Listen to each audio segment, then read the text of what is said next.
Welcome to the regular Friday meeting of the City Club of Portland. I'm Gretchen Lashley, First Vice President and Chair of the Research Board of the City Club.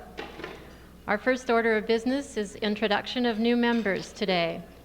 They are Stephen Beard, Vice President of Development, Jesuit High School, Jeanette Kent, Chairman, Mission World Peace, Pat Conover-Mikowitz, Attorney P. Conover-Mikowitz, and Sharon Moxley, Administrator, Medical Personnel Pool. Let's welcome them.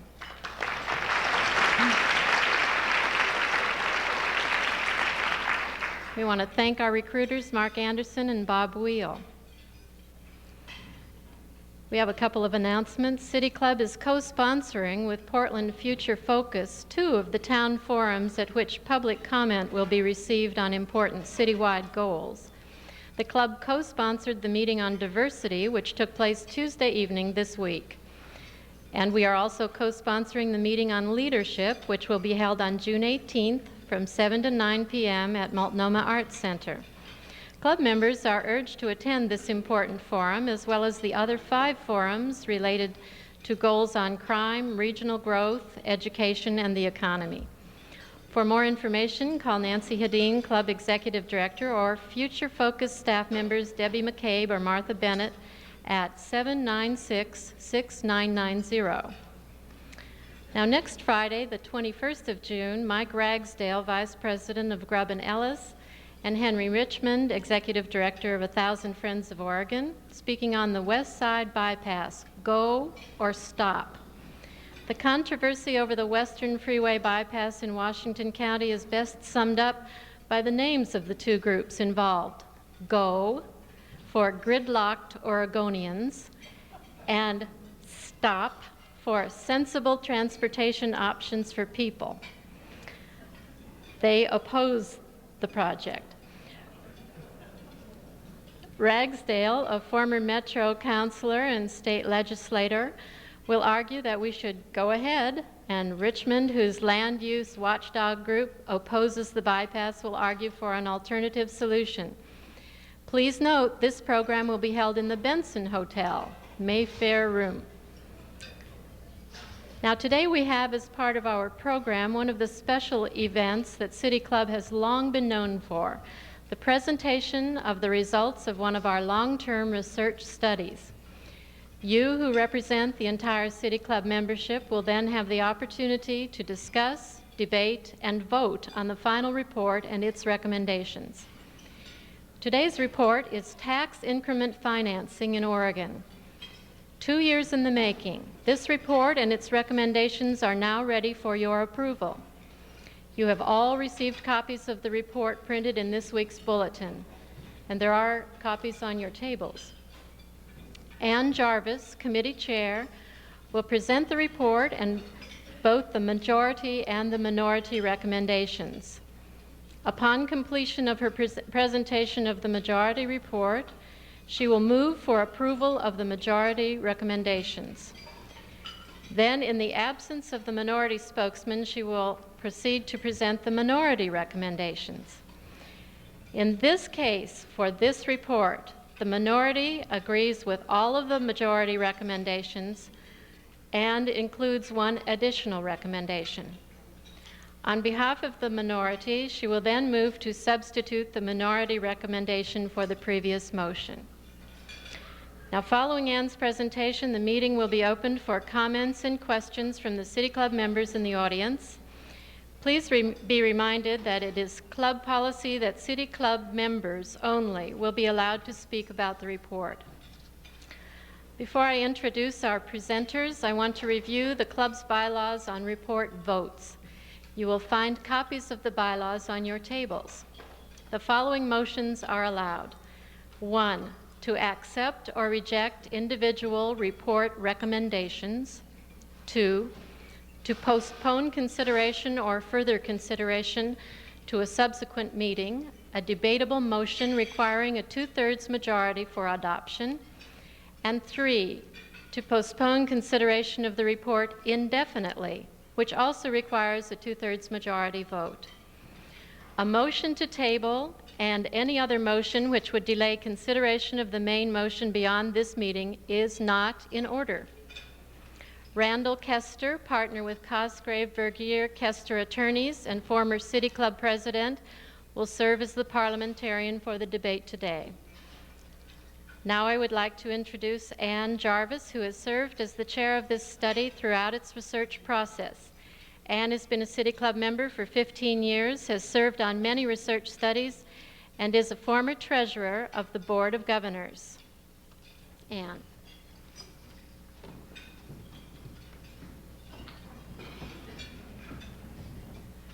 Thank you, Gretchen. Before I start my remarks, I would like to extend my thanks to my committee members who have stayed with the committee for the long haul. Nikki Lynch, Dave Gibson, Don Lederoot, Bob Randall, and Ken Wilson are all seated here at the front table. In addition, 3 members were unable to be present today. I'd like to extend my thanks to them as well: Ken Duker, Bosco Gante, and Mike Kleppinger. Our thanks also go to our research advisor, Ramsey White, who is here today, as well as the City Club staff, and in particular to Nancy Kirkinen, who undertook the review and publication of this report as her first principal responsibility as the new research director. Tax increment financing, or TIF, is a means by which a portion of property tax revenues can be diverted to help local governments pay for urban renewal or economic development. TIF works as follows. First, a government decides that blight may be present and that an area would benefit from an urban renewal plan.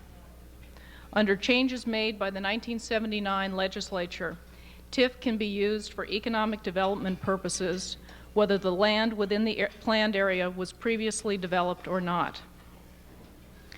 Once a local government has decided that blight may be present, the local government activates an urban renewal agency, which can be controlled by elected officials or by the individuals whom they appoint.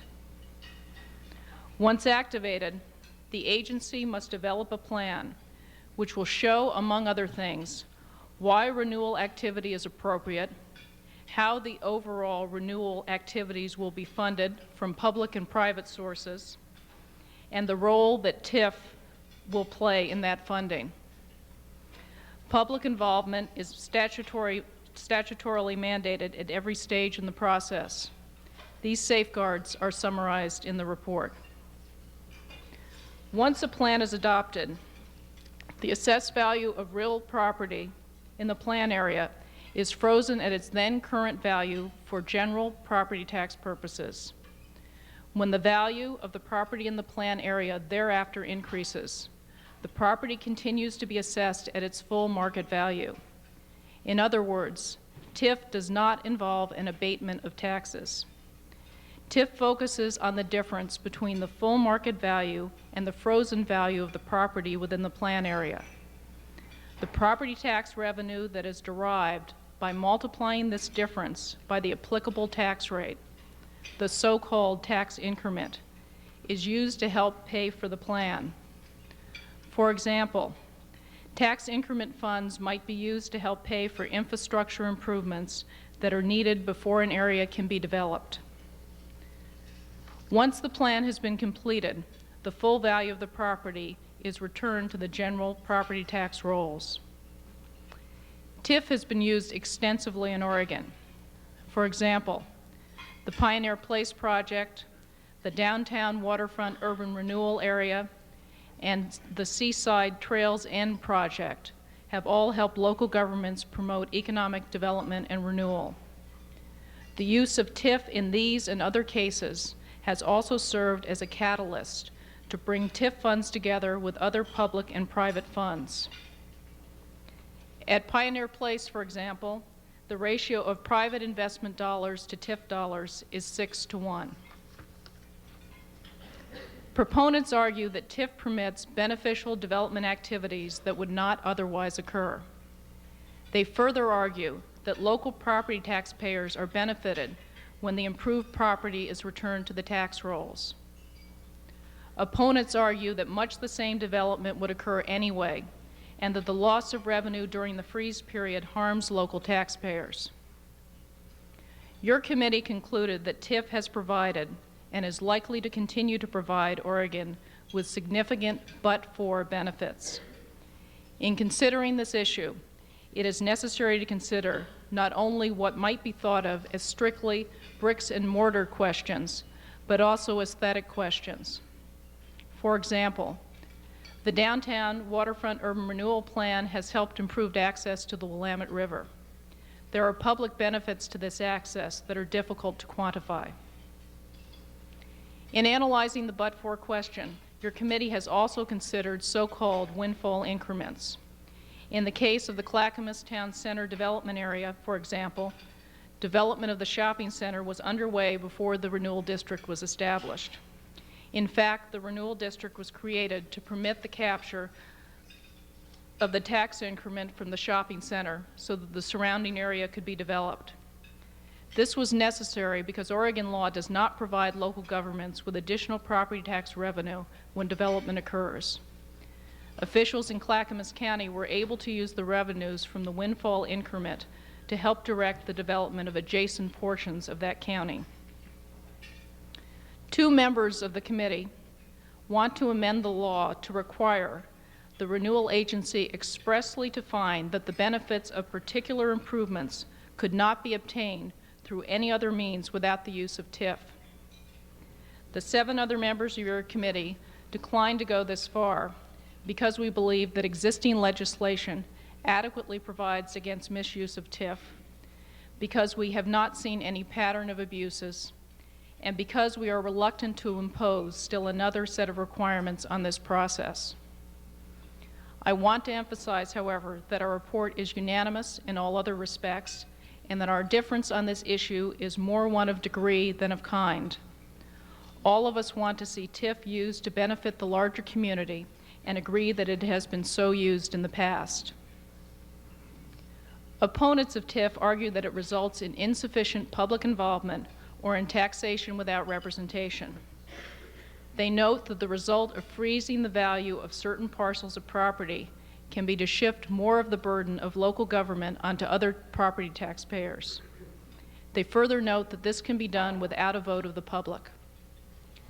Your committee unanimously concluded, however, that the existing process does provide a great deal of opportunity for meaningful public involvement, that it is critical to remember that individuals who control the renewal agencies are either elected officials or appointed by elected officials, and that micromanagement of such matters by the electorate can interfere with reasonable planning efforts.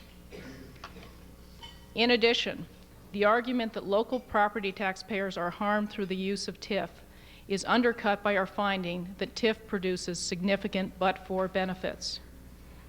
Your committee's report does, however, favor increased accountability in that it contains a recommendation designed to improve the quality of the annual reports published by the renewal agencies.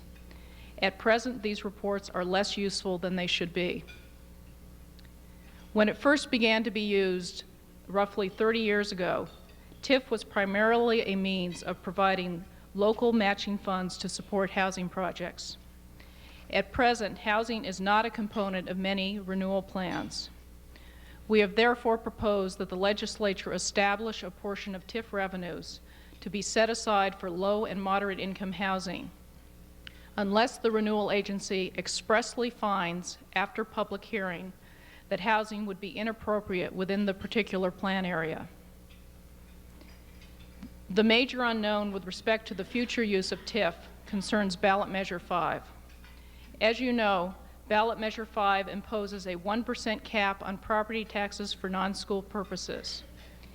If TIF has to compete with critical local government needs, such as fire and police protection, it is unlikely that there will be much use of TIF. Fortunately, Measure 5 contains an exception for property tax revenues used to pay for bonded indebtedness. Since most TIF funds are, in fact, used to pay amounts due under revenue or other bonds, a broad definition of bonded indebtedness should permit the continued use of TIF. Your committee supports such a broad definition, and legislation to that effect is presently pending. Your committee also supports other pending legislation which would require disclosure on the property tax statements of the effects of TIF, as well as legislation that would spread the impact of TIF relatively broadly. The entire committee supports the following recommendations. Number one, TIF should continue to be available in Oregon. To this end, the legislature should provide a broad definition of bonded indebtedness, require that the impact of TIF be spread among a larger spectrum of property owners than solely those within the applicable urban renewal district, and require that the tax rate attributable to urban renewal activities be disclosed. Two, the legislature, with the assistance of the Association of Oregon Renewal Agencies, should mandate a format for annual reports, which should include a comparison of budgeted and actual expenditures for the prior year and for the entire project to date. Annual reports should periodically be reviewed for format compliance by the responsible municipality. Three, the legislature should determine a percentage of TIF revenues from each urban renewal district that will be set aside for the development of affordable housing for low and moderate income households. An exception should exist if the municipality or renewal agency expressly finds after public hearing that housing should not be included within the district. Four, urban renewal agencies should continue to capture windfall tax increments only for the period of time necessary to achieve their stated goals. Madam Chairman, I move the adoption of the majority report. The two-member minority supports the following additional recommendation. When using TIF for economic development projects, the governing body of the Urban Renewal Agency should be required to find that special assessment districts, impact fees, and other developer agreements and exactions are not feasible, and that the development in the area would not occur but for the subsidy. Although I do not vote with the minority, we've agreed that in order to save time, I would move the substitution of the minority report for the majority report. Madam Chairman, I move the substitution of the minority report for the majority report.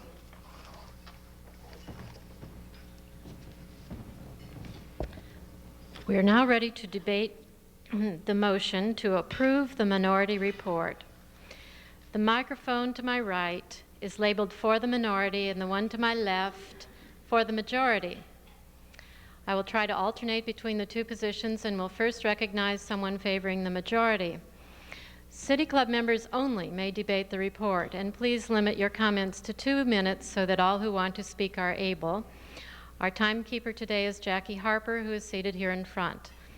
Members are encouraged to also ask questions about any part of the report, and these comments do not need to be confined to comments for the minority. Please step to the microphones.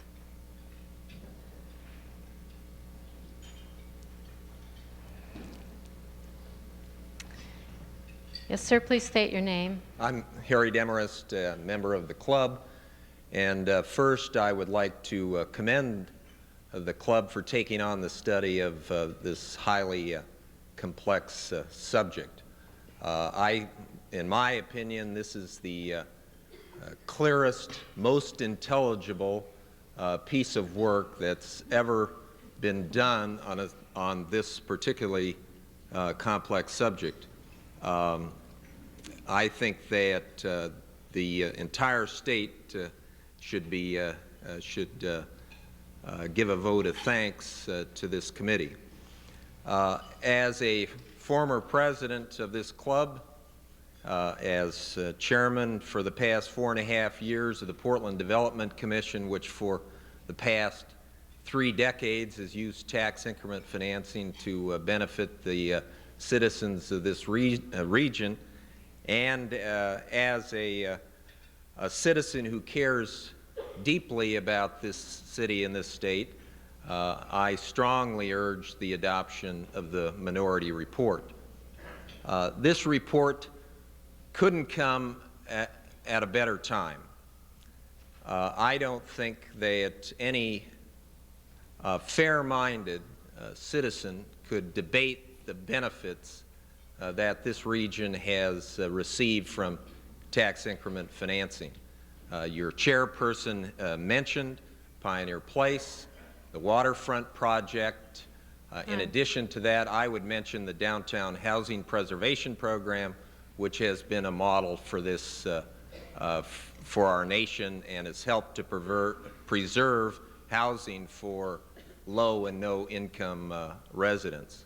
But we're facing a challenge right now, a challenge that I think comes from a very small minority, people that would be willing to put private gain ahead of the public interest and put a stop to a process that has benefited our citizens for 3 decades. And I think this report is a strong rebuttal of those naysayers and endorsement of what's been happening in this city. Thank you. Thank you. For the minority? I'm Ray Polani, a City Club member. I speak in favor of the minority report. I think it's very appropriate that the but-for test be strengthened and be required to be brought before the public. I'm mindful on the downside of what has happened and what is happening on the east bank of the Willamette River with the widening of the East Bank Freeway, which is contrary to the involvement of the people, the vast involvement of the people in the Central City effort. And I think that's one example why perhaps additional disclosure and additional scrutiny and additional public input is required. Thank you. But I'm for the report and for the minority addition. Thank you. For the majority? Steve Shell, member. I rise to support the majority report and recommend to the club the voting down of the minority report. At issue here is how much disclosure is required under the standards. There is extensive disclosure required now under the Urban Renewal District language. There is also land use review of the particular activity that goes on. All of these things go to structure a widespread public input. When we impose additional standards, we make it tougher for the local government to respond. In these times of difficult tax limitations, I think it's very important that we not pose unnecessary burdens.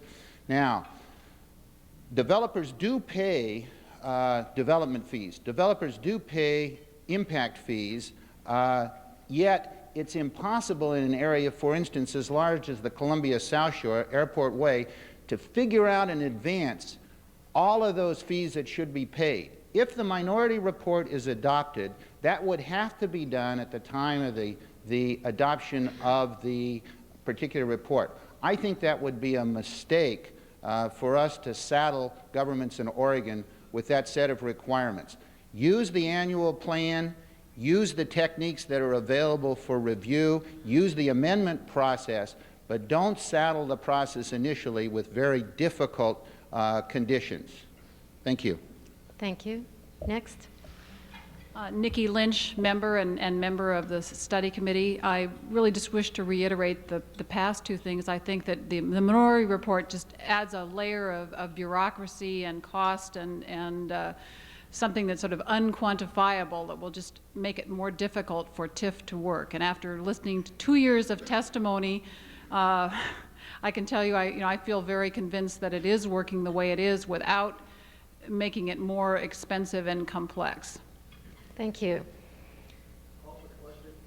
As there is no more debate, we will proceed with the vote on the minority recommendation, which would approve all recommendations in the majority report plus the additional recommendation in the minority report.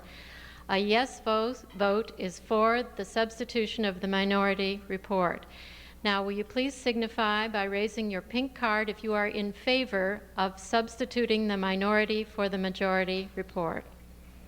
All those in favor of the substitution. All those opposed to the substitution. The opposed carry. And now we would like to proceed to the original motion to adopt the majority report.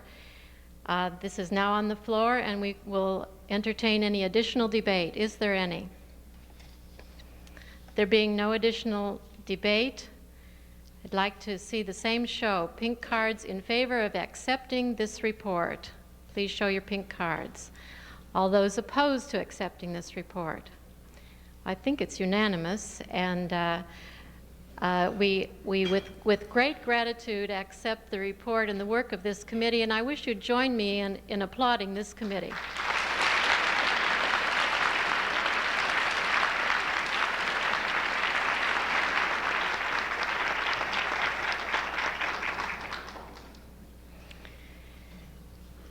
Our board host today, seated at the head table, is Mary McWilliams, member of the Board of Governors and Chief Executive Officer of the Sisters of Providence Oregon Health Plans. She will have the privilege of asking the first question of our speaker. The second question will be asked by Mona Ozaki, member of the Human Services Standing Committee. We open the meeting up to questions from City Club members in the audience after our speakers' prepared remarks. Written questions will be asked as time permits. Forms are on your table for written questions. Please hold them up after the speech so staff can gather them. As you read in your bulletin, our program today is being co-sponsored by Great Start. Introducing our special guest today is Bill Prowse, Manager of Corporate Contributions and Educational Relations in Oregon for U.S. West Communications and Chair of the Multnomah County Children and Youth Services Commission, which spearheads Great Start. Bill. Thank you, Gretchen. Great Start is pleased to present today's speaker, Dr. Sylvia Hewlett, also with support from the Oregonian, KGW-TV, and U.S. West, who enabled her to be here today.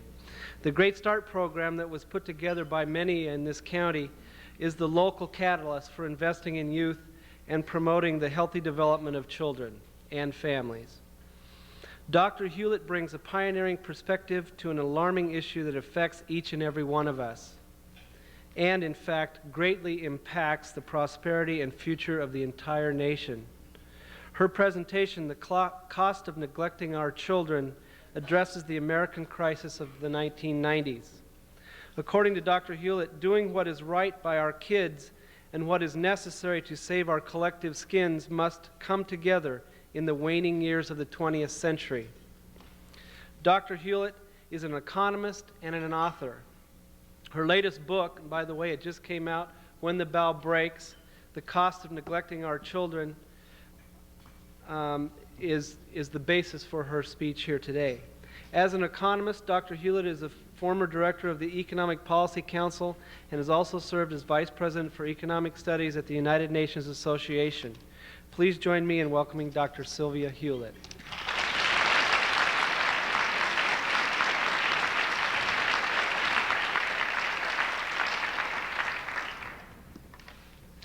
I'm standing on a rickety little platform here. If you remember when Queen Elizabeth visited Washington, she turned into a talking hat. Well, I guess I didn't want that to happen today. It is a great pleasure to be here in Oregon. It's actually my first visit to the state, and I'm enormously impressed by the vision, the initiative, the energy of this city. So it's wonderful to be here, and especially in lending some support to this great program that Bill was describing, his Great Start program, which I think does more than many state programs in giving kids the necessary support to get started in life in the right way.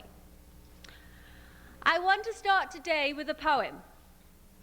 This was a poem that was written by an 8-year-old homeless boy that I got to know in the summer of 1988 as I was working as a volunteer in one of those really quite dreadful welfare hotels in Midtown Manhattan. When our baby die, we start to sit by the window. We just sit and sit, all wrapped up in old shirts, and watch the pigeons. That pigeon, she flies so fast, moves so fast, she moved nice, a real pretty flyer. She opened her mouth and take in the wind. We just spread out crumbs, me and my brother, and we wait, sit and wait, there under the windowsill. She don't even see us until we slam down the window and she break. She look with one eye. She don't die right away. We dip her in over and over in the water pot we boils on the hot plate. We want to see how it be to die, slow like our baby die. Well, Brian's baby sister, Tamara, had been found dead in their hotel room just 3 months previously. Tamara, when she died, was 10 months old and weighed 7 pounds. She died from homelessness, neglect, and malnutrition. Well, unfortunately, Tamara's death is not unusual today in America. The US is now number 20 in the world in terms of infant mortality. A kid born in Washington, D.C. has a less good chance of living through the first year of life than a child born in Trinidad or Costa Rica or Singapore. We used to be number 6 in the world. What has happened? Why have we gone down the slides in this kind of way? Other figures paint an equally dim picture of what is happening to our children. There are 300,000 homeless children like Brian in the cities of America. 27% of our kids drop out of school. When you consider that in Japan the figure's 6% and in Germany the figure's 8%, I think we can get some idea of what's happening to our competitive position. SAT scores have fallen 70 points over the last 20 years. And in fact, only 1/3 of 9th graders can now make change after buying a Big Mac and a Coke at McDonald's. There are other emotional costs out there in terms of the way we've rejected our children. There are 15 million American children that have been abandoned by their fathers, mostly in the wake of divorce. Secondly, if we look at things like suicide rates, teenage suicide rates in the middle classes of America have tripled over the last 10 years. And the number of children in inpatient psychiatric care has gone up 15-fold in the last 15 years. And I think what occurs to you when you look at those figures is that we cannot pretend that somehow this problem of neglect and rejection is kind of neatly over there in the ghetto. These problems reach deep into the middle class. They belong to us as well as to them. You know, I showed Brian's poem to the social worker who was in charge of his case at the Prince George Hotel. She had one very bitter comment. She said, "We're breeding expensive killers in these hotels and no one seems to care." What this woman was referring to was a study that the Department of Human Resources in New York had just carried out, which showed that in that city, the cost of one wasted life to us taxpayers is now $300,000. That is the cost of dropping out of school, ending up on the welfare rolls, ending up in prison, ending up not being a productive member of this society. And I guess what that means is that the kind of misery in Brian's life does not come cheaply. Now, clearly, a very, very critical question is why has America, a nation that says it values children, done such a lousy job over the last 20 years in, I guess, producing such deprivation amongst youth? Well, the first answer to that question is that we spend very little money on our kids. Last year, just over 4% of the federal budget was spent on families with children. In fact, budgets for children fell 52% in the 1980s overall. You know, the take on Ronald Reagan is that he felt in those 8 years that life started at conception and ended at birth. You know, he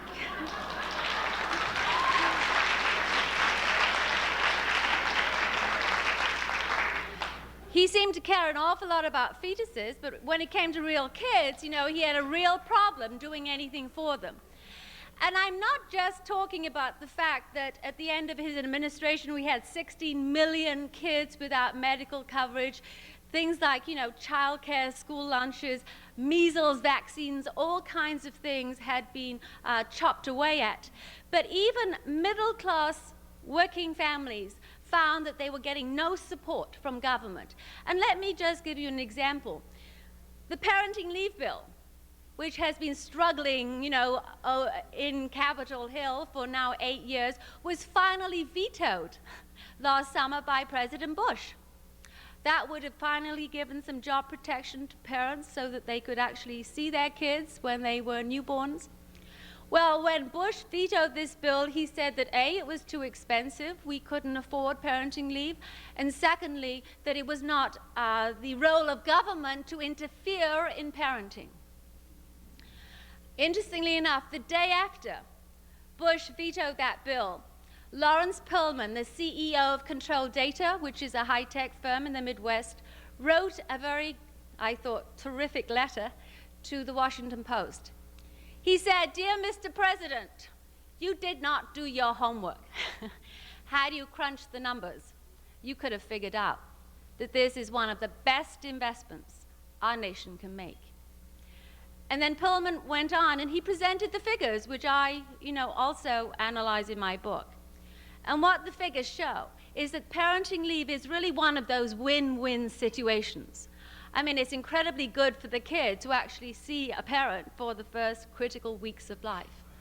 It's incredibly important for the parents, for the family, to bond with the child to, you know, ensure that child gets a good start in life.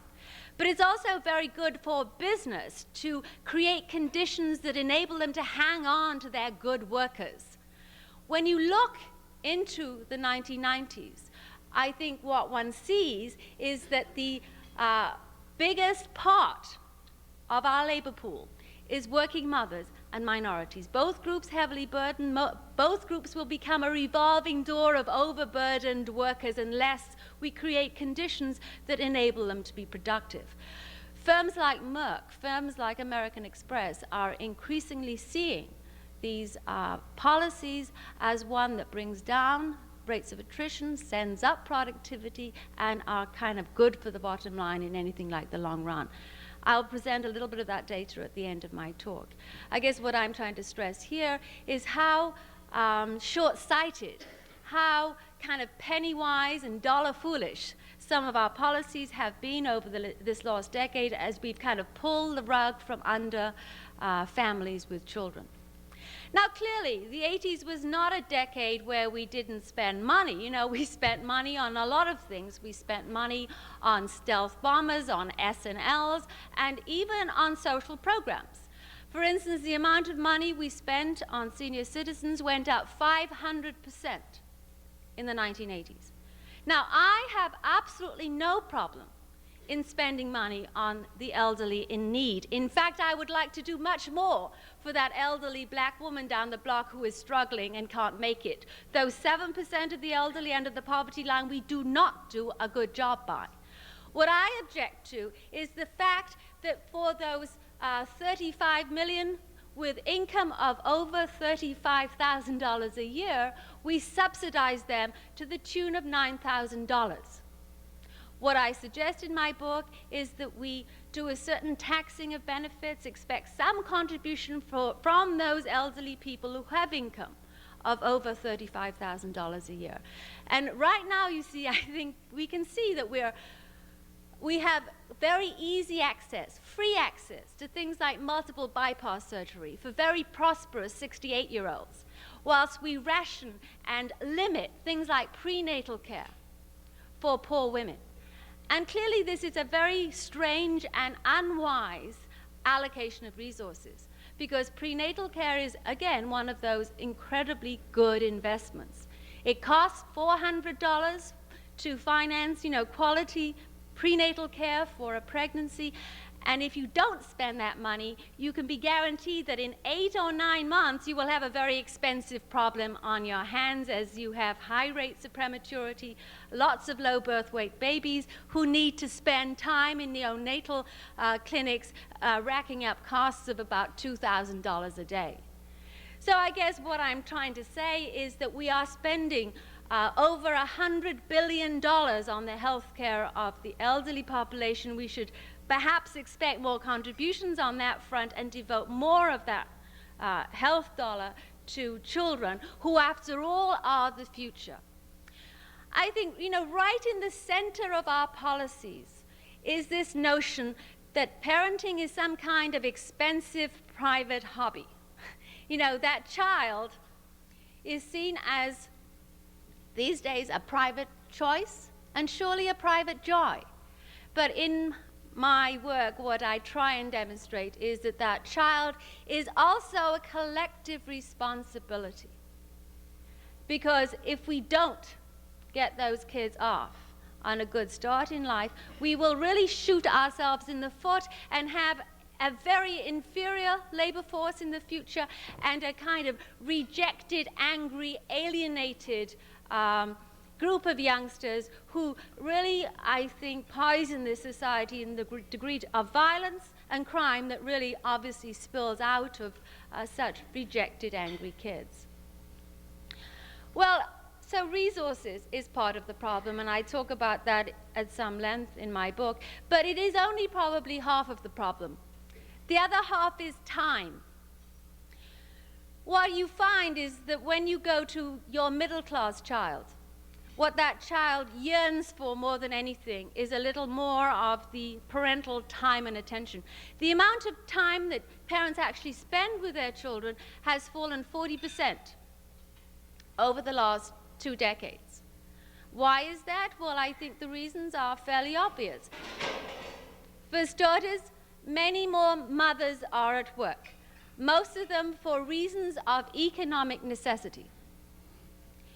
Secondly, there is a huge drop-off in the amount of fathering in our society, which contributes to this parenting deficit. The divorce figures, I think, are truly quite dreadful. A new survey by the University of Pennsylvania shows that 42% of fathers never see their children in the wake of divorce. In one very kind of poignant interview in the book, I talk with a young teenager from Pacific Palisades, California, a very prosperous part of America. She's strung out on Valium and alcohol, on the verge of dropping out of school, and she told me that she felt like a throwaway child.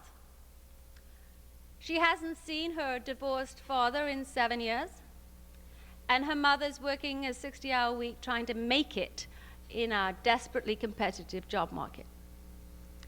And I guess for many middle-class kids, those kinds of circumstances do contribute to low self-esteem and all kinds of types of failure. But again, it's not just a private decision, whether or not to spend time with your kid. What we've done, I think, over the last 20 years is really undermined and devalued the parenting role. Just think of the language of our laws. We call pregnancy disability, and our laws are still silent about any time a new parent might be with that child. We've yet to pass a parenting leave bill at the federal level, although I do know that Oregon, in fact, does have a rather modest parenting leave bill here. And, if you look at our tax code, you actually get more incentives for raising racehorses than for raising children.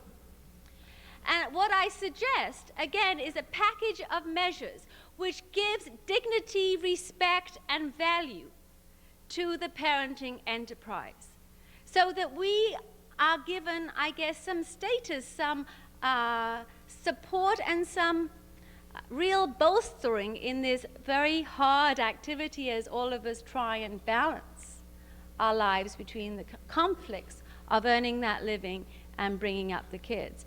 And there are ways, I think, of, again, valuing and honoring this activity, even in a world where increasingly, in most families, both adults have to be at work. Now, despite all of these rather dismal trend lines and, I guess, painful facts, there is some good news in the book. As I turn to policy, one of the brightest elements is what's happening in the private sector. And let me just tell a small story which will give you some sense of how rapidly things are moving. 2 years ago, I was invited down to Dallas to give the keynote speech at the Teamsters' first ever Women in the Labor Force conference. And I tell you, as I stood in the Hilton Ballroom in Dallas that evening, looking out at the assembled Teamster leadership, I realized that America really had changed. You know, here was one of the most conservative, most macho, and most indicted audiences in America asking me how they could help women and children in the workplace. And they were taking notes during my speech. And the fact that had prompted them to show this sudden interest in women's issues was that 300,000 flight attendants had just voted to join their union.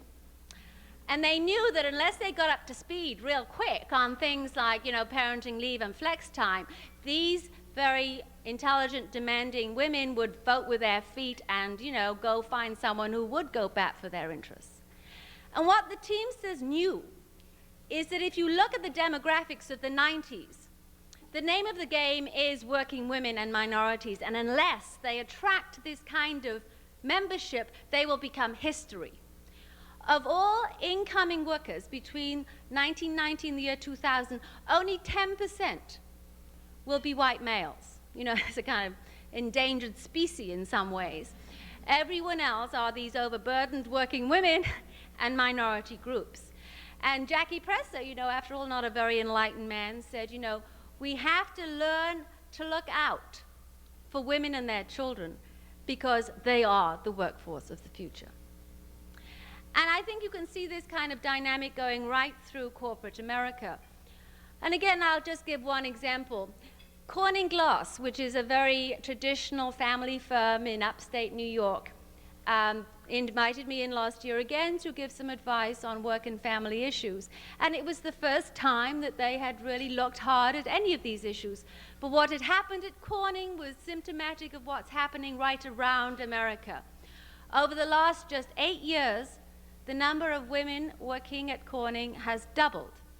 And one really bad thing was beginning to happen along with this increasingly female labor force. They found that the rate of turnover, the attrition rate in their labor force, had also doubled. They were now dealing with an attrition rate of about 15%. Well, Corning crunched the numbers, and they figured that at this one firm, it cost almost $40,000 to replace one worker. If you really, you know, really count all of the search charges, the lost productivity, etc. In other words, that 15% attrition rate was a very expensive figure for that firm, and they could put in all kinds of family supports if only it would bring that attrition rate down. So guess what? Last year, you know, they did produce all kinds of flexibility in schedule. They produced real subsidies for childcare. They produced a very good parenting leave policy. And already that attrition rate is coming down as increasingly young parents find it possible to be highly productive on the job and deal with their household responsibilities.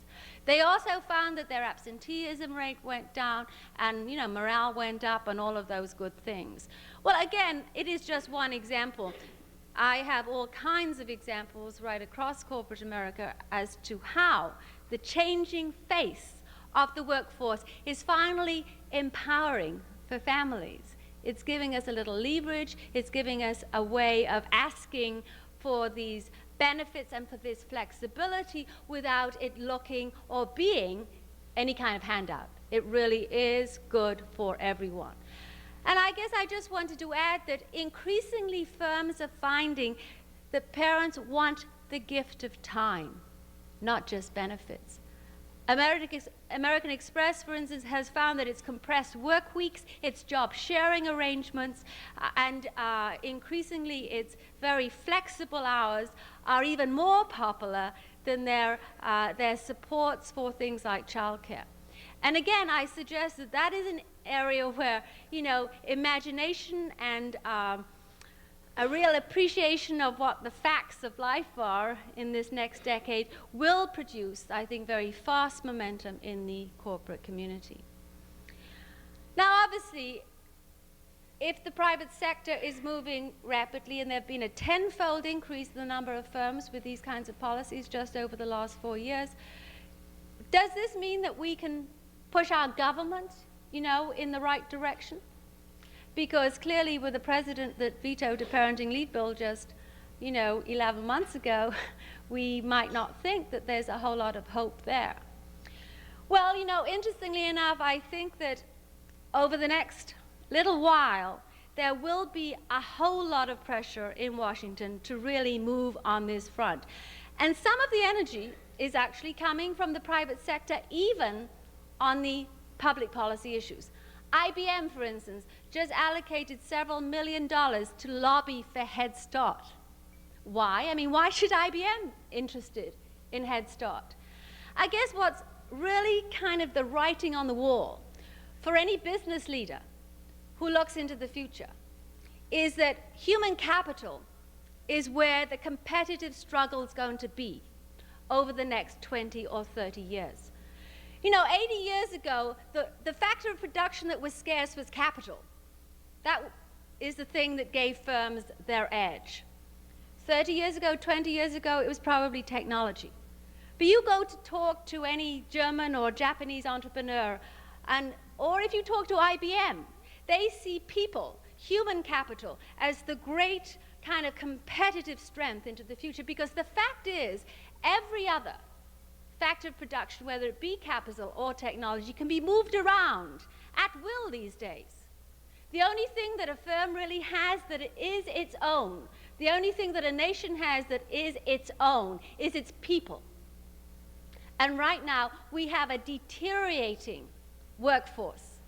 We have, you know, a dropout rate, an SAT set of scores that have actually gone up or down in the wrong direction over the last 20 years. And yet the acceleration of skills in the workplace is really quite rapid.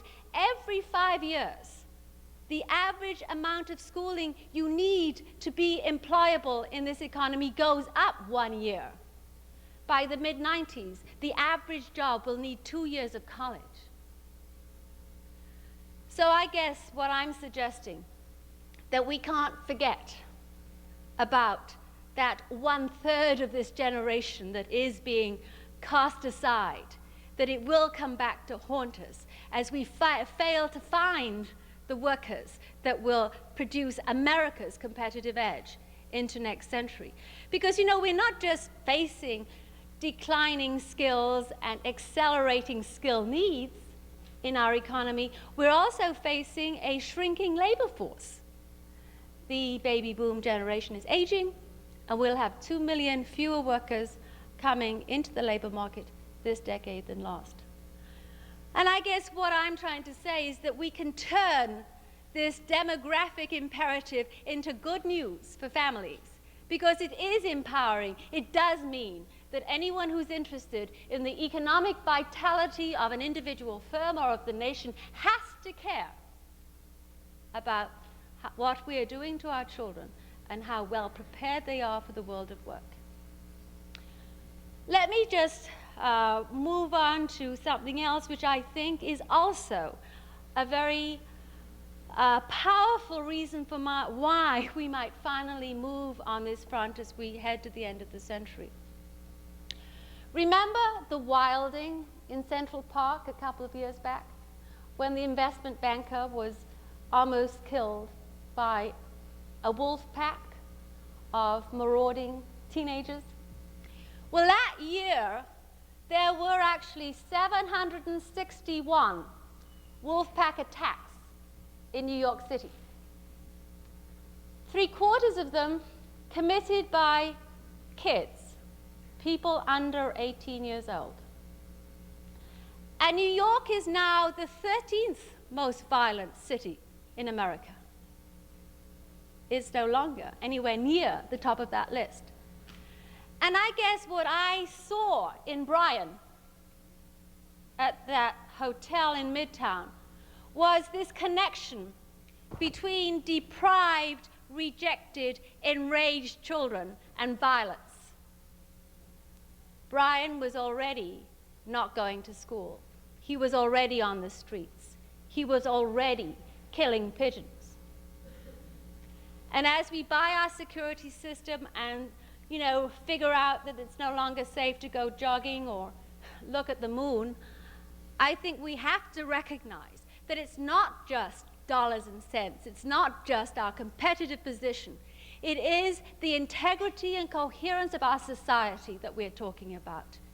Because if we discard and reject 1/3 of this next generation, we can be sure that our lives will be limited and that we will live in fear and trembling over the next couple of decades. So this is the other cost that we have to factor in. Well, I think that the Oregonian this morning actually published my action agenda. So I don't want to spend precious time going right through the list, but I want to just pick out a couple of things which really can be done. And Great Start actually is starting this process of giving them priority. To begin with, I think that we should make certain things universally available.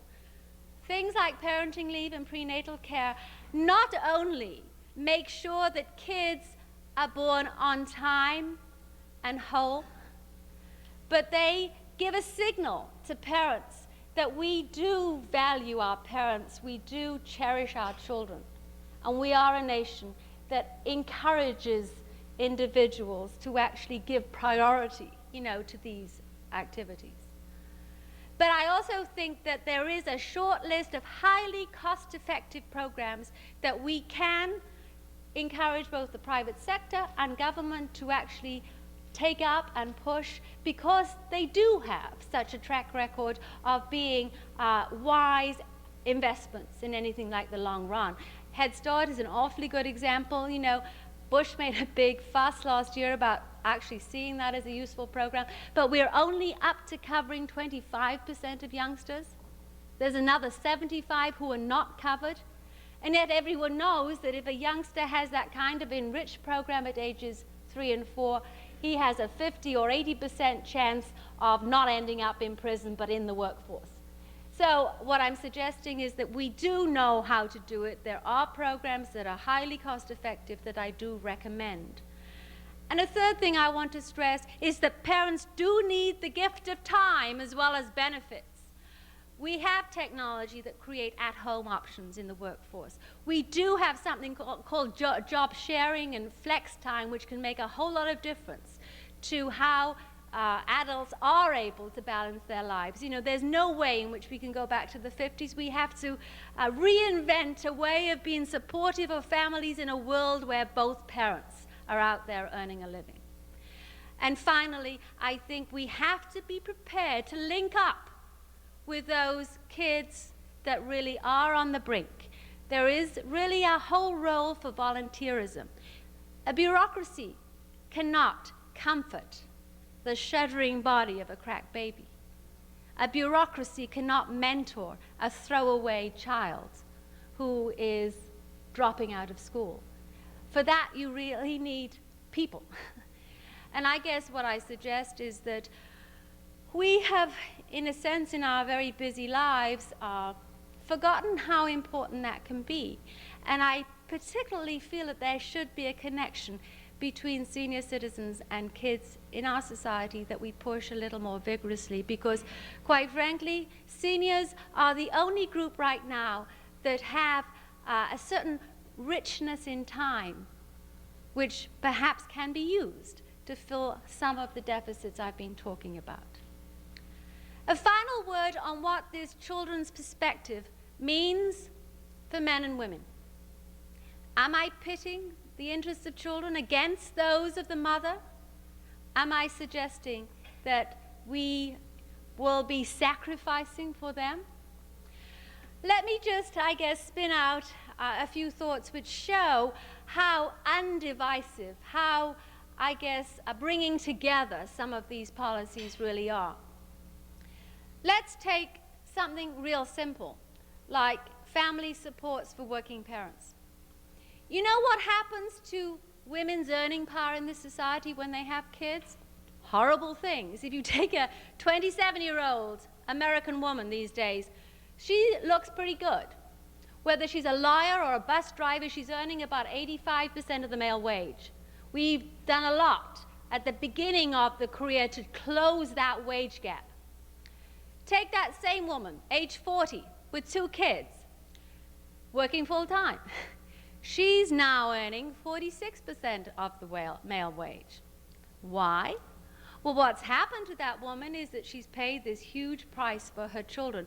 Because we don't have job-protected parenting leave, what happens is that she goes back to work having taken a few weeks off for this disability, and it turns out that she's redefined as a new hire. She's lost her seniority. She's lost her rights to paid vacation. She's lost her rights to vest in that pension plan. She becomes downwardly mobile in the workplace. It's also true that a couple of years later, as she scrounges around trying to find childcare, she will often take a third-rate job with short hours close to home in order to try and manage this awful childcare scene that we have. And at the end of the day, her earning power has really dropped massively. Take a woman in France, age 25. She doesn't do as well as the American woman. In France, they don't have nearly the same kinds of opportunities, particularly in the private sector. At that point, she's only earning 75% of the male wage. But take that same woman, age 40. She's also earning 75% of the male wage. Because France really has invested in terrific preschools and creches and child health care and all the rest of it, women don't pay the same price for their children. And I think when we come to men, I think it's very easy to see ways in which we've undermined and undercut the nurturing potential of men by not having these kinds of policies. I did a lot of interviewing recently at the Ford Foundation. They have had paternity leave there for 17 years, right? It's a very bleeding heart organization. They've got all kinds of progressive policies. Turns out, no man's ever taken it. The work ethos of New York City is so harsh that those men know that they would undermine their professional position completely if they elected to spend even a week with a newborn baby. As one man told me at the Ford Foundation, he said, you know, taking paternity leave in America is a little like having lace on your jockey shorts. You know, good American red-blooded types just don't do that. And he said this with great bitterness. And I guess what I'm trying to suggest is these kinds of sensible family support policies really enhance the ability of both men and women to find balance in their lives and to get a real return from hard work done in the labor force. I think that the way in which women's earning power is really undercut by this business of having children is really thrown into relief by a story that I kind of have from last year. I went with my husband to his 25th reunion, college reunion, an event at Yale in New Haven, which we really didn't mean to spend very long at because there was just 1 or 2 seminars that seemed interesting, otherwise not.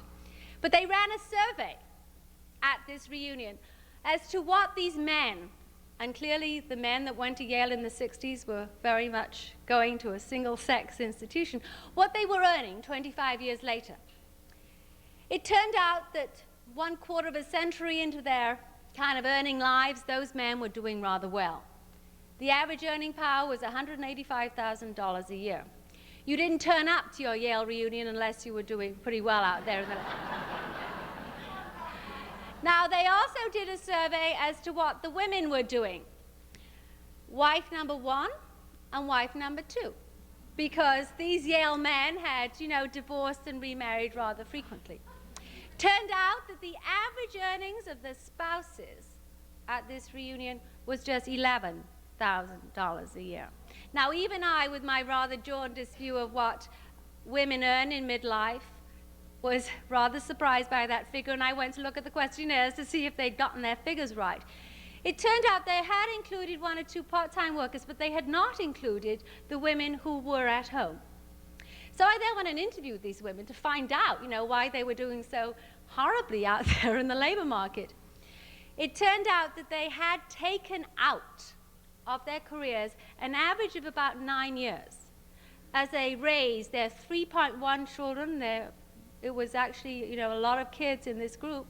They'd move around the country, giving dinner parties for their husband so he could get promoted and all that kind of stuff. And at the end of the story, when they tried to get jobs, get back on that train in midlife, they found it almost impossible. Now, it was a fairly important matter for a lot of them to try and recreate some earning power. You only had to look around the room and discover that being a Yale wife was not a very secure profession these days, The divorce figure was up there at about 70%. And what they lived in great fear of was being cast on the scrap heap at age 43 and discovering that they could only earn $11,000 out there. So I guess what I'm suggesting through this example is that all of us, whether at some point in our life we happen to be married to a man who seems able to support us and the children, we are all facing a 1 in 2 shot at divorce these days, and therefore maintaining earning power for a woman, which is wrapped up with this family support set of policies I'm talking about, is a very vital thing to try and do, which affects all of us. Just one final note. I just want to remind you of the image that I use in this book, the nursery rhyme. Rock-a-bye baby on the treetop, when the wind blows, the cradle will rock. When the bough breaks, the cradle will fall. Down will come baby, cradle and all. And I suppose what I'm trying to conjure up there is a very simple notion that if we fail to enable our babies to be born whole and healthy, if we fail to create the condition that allows children to flourish, this economy will go down the tubes, and we will end up with social chaos. And maybe it is deserved. Because if the richest nation on earth cannot look after its children, I think we have to re-examine the meaning of what we're all doing here. Thank you.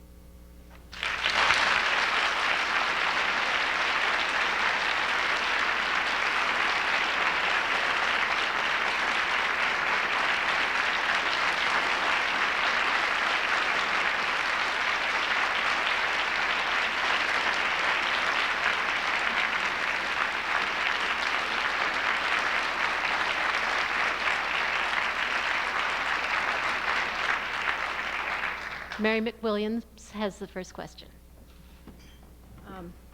The attention to kind of family-friendly corporate policies has been directed more to enabling women to manage both work and home life. I think because women have been considered to be, the child rearing has been considered to be women's work. And I wondered if you had any comparisons, Dr. Hewlett, between the United States and other countries in how involved fathers are in child rearing and what we might learn from them about their experiences that would help men to be more involved in rearing their children as well. That's a great question, and I think it hits a nerve in this room. It is wonderful to see a room that has as many men as women in it when we are talking about children. It's exactly what should be happening. But to answer the question directly, you know, when Sweden switched from having maternity leave policies to having parenting leave policies about 17 years ago, they were concerned about trying to spread and share the parenting burden, obviously. not just the burden, but also the joys of parenting. And that first year, it did look as though, despite the phrase parenting leave, you know, it was still the women that did it, because that first year, only 3% of Swedish men actually took advantage of any of that leave, and is now up at the 18-month level. Now, 17 years later, something like 26% of Swedish men take advantage of that leave. And I think what that shows is that, you know, changing century-old patterns is hard, but you can do it. You can see real movement, particularly if you make these benefits universally available and therefore legitimate. I mean, the problem with those Ford Foundation policies, after all, is that the Ford Foundation is probably the only institution in New York that has them. So obviously they feel very threatened, these, you know, by definition, young men, in actually having the courage to take them. So I guess what I'm trying to say, in Sweden you have seen this progression, not to a perfect universe, but to one that is a whole lot better than it was. And if you look at the experience in Britain, for instance, which is now moving towards parenting leave from maternity leave, it's prompted by the fact that in a lot of companies, the men have actually organized and asked for it to be extended to them. It's not something Thatcher felt very friendly about, but it does look as though it's now going to get passed in Britain. So from there, it was a kind of ground up, you know, movement in Sweden. It was a change of the rules, which then prompted a change in behavior. Great question. Mona Ozaki of the Human Services Standing Committee. Hello. It seems to me that in order to sustain continued support of preventive programs whose effects we won't see for a while, and in order to avoid the kind of undermining of progressive policies such as that paternity leave by informal denigration of its use, it seems to me we need to also change our basic value for children. And those of us who've been child advocates for a long time have worked on, you need to make these changes because it's the right thing to do. Do you have suggestions for us in working on that from that point of view also? How do we change our values to value children more highly? You're asking the kind of consciousness question, how do we revalue children? You know, it's interesting. I think that this business about understanding and accepting that we have to take collective responsibility for children is probably the biggest single step in making change happen.